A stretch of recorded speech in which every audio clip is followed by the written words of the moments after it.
There are some notable names in rodeo history in North Dakota, but probably none more significant than the Fettig family. In the 1940s, the Fettigs started raising horses and contracting rodeos.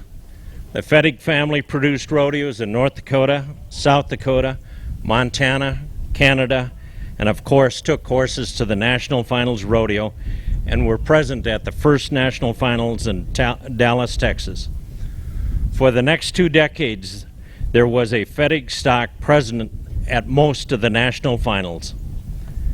And this operation continues today, with Fettig horses being bucked at 15 North Dakota Rodeo Association rodeos and Rough Rider rodeos per year. There have been some great horses in the Fettig rodeo string. You may remember some of these great names: Bear Den, Figure 4, Funeral Wagon, Spur Dodger, Red Pepper, Steel Dust, Hobby Horse, Killdeer Mountain, and Reservation Red. They not only raised good bucking horses, but they added class to rodeos with their colorful grand entries and parade entries, and they featured riders with colorful match shirts and black horses with white socks. This famous rodeo outfit has been in business for over 60 years. And today we honor the Fettig Rodeo legend and their great contribution to rodeo in North Dakota. And here to accept the award is Leroy Fettig from Dickinson, North Dakota.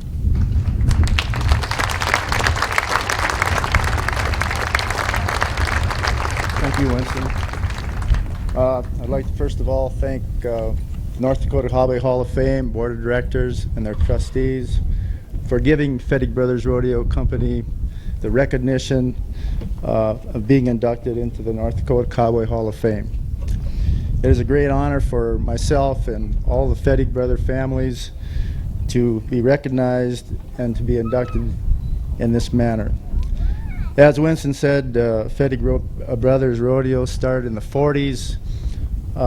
Brothers Tony, Nick, Ray, Jack, and Phil, and sister Monica worked together and strived to put on great rodeos throughout that time period.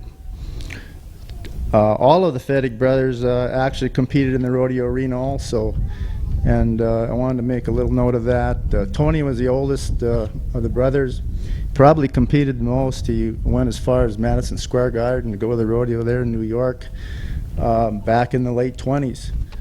The other Fettigs also participated probably more locally at rodeos that are very popular, the rodeos that are still going on, the Killdeer Mountain being one of them. Sister Monica was also a big part of the operation. She did the secretarial duties and helped in promotion along with my father Phil. They were very proud of their colorful and matching grand entries, and were probably one of the first companies up in this area to start that tradition.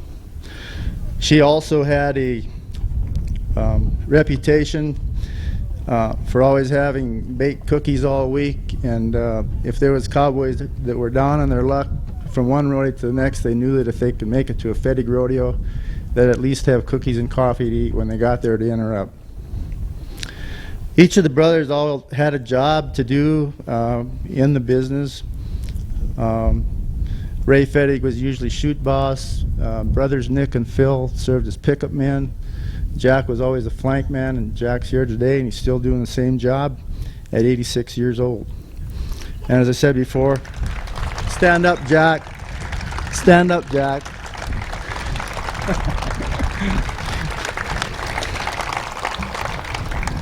Nick was actually the first Fettig to have bucking horses in the late 40s, or about 46, and then in the 50s he sold it to my dad Phil, and from then on my dad Phil improved the company by adding Brahma bulls for bull riding, Brahma calves for calf roping, Mexican steers, and so on, so that he could be approved as a PRCA rodeo stock contractor.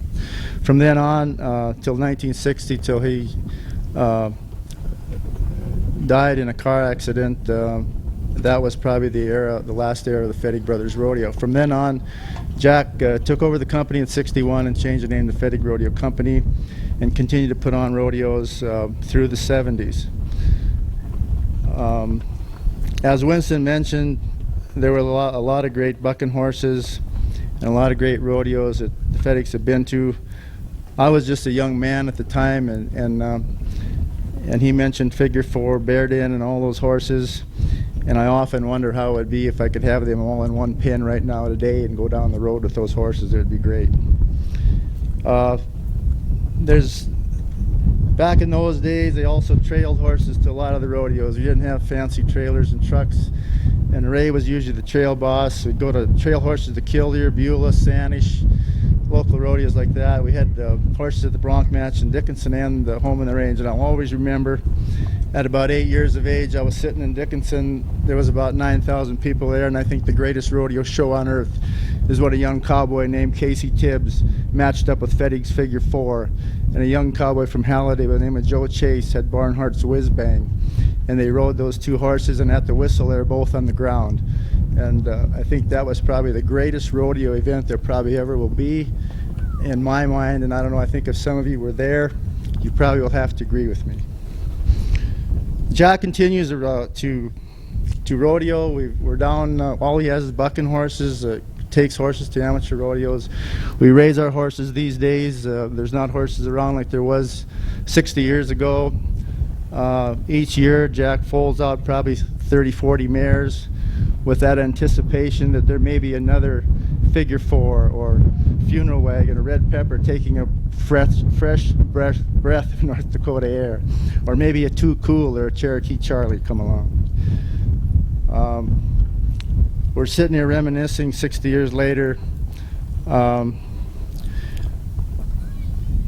There's great rodeos today, but I don't think they match up to some of the ones that were tradition 60 years ago when people came and camped for 3 days.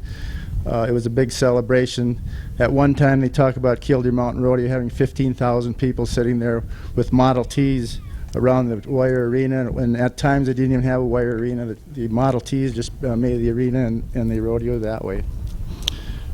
Lastly, I guess I know that my dad and Nick and Tony and Monica, who aren't here with us today, would be very proud of this recognition that we're receiving.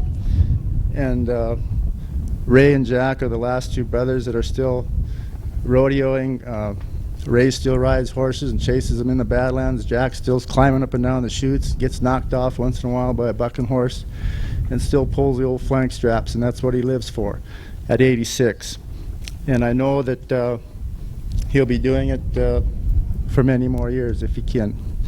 With that, I'd like to say thanks again, and we appreciate the recognition. It's a very high honor for us. And I guess lastly, I'd just like to say we'll see you all at the next big rodeo. Thank you all. Jack, would you come forward too? Ladies and gentlemen, if you would, a round of applause, Jack Fettig. Carrying on the traditions of North Dakota Rodeo.